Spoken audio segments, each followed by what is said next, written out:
In this series, Grace in the Valley, we're going to be talking about how God sustains us through the tough times. Our first message is going to be introduced by an interview now with Rachel Carter, who's one of our real-life staffers, who has been through a valley in her life that she feels is important to share to introduce this message. So I hope that you will listen closely to this, because this interview is coming from an open heart. She hopes to share her experiences to hopefully help some of you find grace in the valley. If you would kind of do me a favor and tell us about how you began your journey with Christ. Well, I was always raised in church. I went to every Sunday morning, Sunday night, Wednesday night, VBS. I was at church camp when I was 9 years old, and we were sitting in our small groups with our own personal church and our youth leader.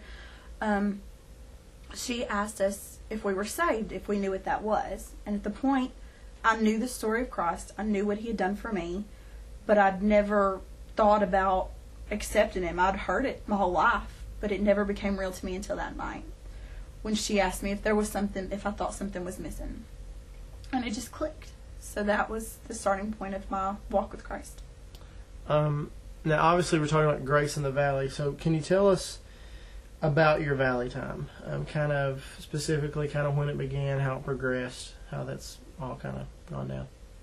Well, my living at home with my parents, it wasn't the greatest home life that anybody could ask for. So I was always a very depressed child, especially in junior high and high school.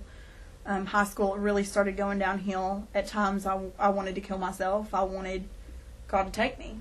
And when I got in college, I left, moved 5 hours away from everybody to get away, which was what I wanted.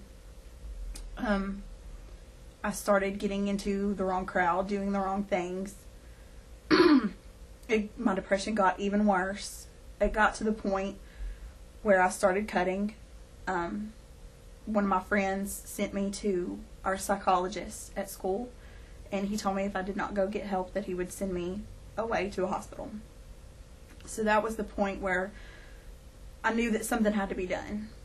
So our counselor started to pray with me every day and hold counseling sessions at school. And we went through the Bible, especially with Job, in his tough times, that he still sought God. So would you say that this was like a one-time valley that you went through, or would you say it's like a recurring valley that you still battle sometimes? That was definitely the deepest valley that I'd ever had, was my freshman year of college, but I still have those low points where just nothing is going right and I don't feel like being here anymore.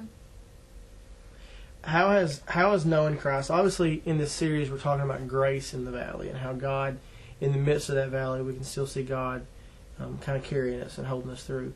How has knowing Christ made a difference in your life, specifically in the valley time?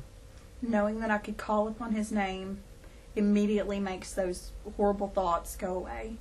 At work, even times, I will just get on my knees, I'll pray, and I'll listen to a song that's uplifting about Christ and his love and his grace, and that makes everything all the better. Okay, Rachel, if you could, obviously there's been times in your life that you've thought, why have I gone through this?